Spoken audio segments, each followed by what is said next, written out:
Hi, I'm just looking at a short-term setup here on Bitcoin. If we go into the hourly time frame, potentially looking at a short head and shoulders here. We're trading in this channel here, which is either a bull pennant or a falling wedge.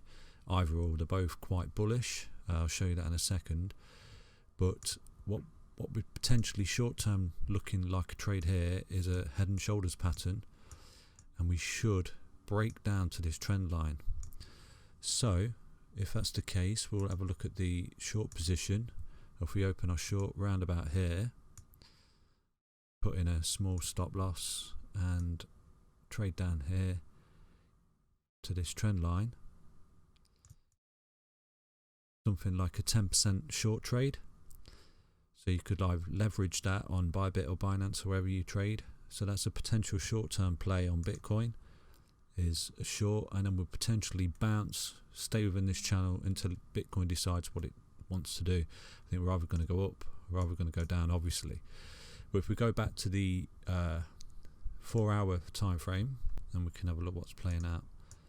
So basically here we're either forming a bull pennant or a falling wedge, but they don't always necessarily form a bullish pattern or break out in a bullish way. The way to measure this particular bull pennant, if a breakout target, would be something like this. So go from the top of this wedge down to the initial breakout, which would have probably put down here, to be fair. That looks like the initial breakout.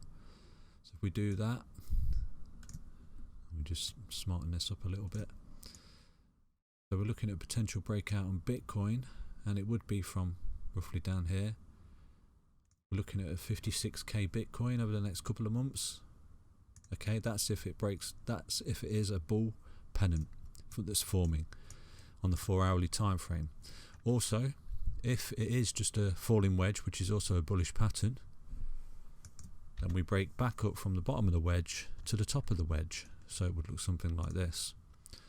So you measure from the top of the wedge down to the initial bottom.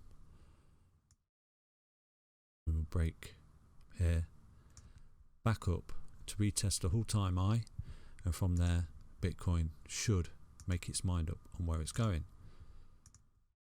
So yeah, that's what Bitcoin's potentially looking to do in the long term to medium term.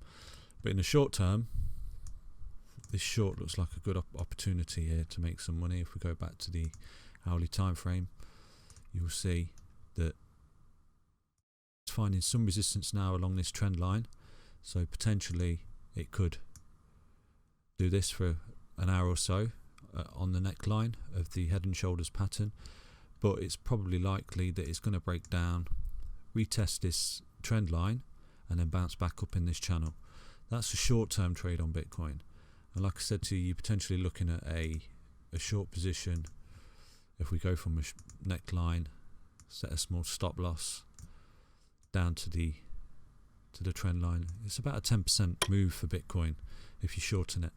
Please share and subscribe to the channel, and I'll keep making daily videos for you.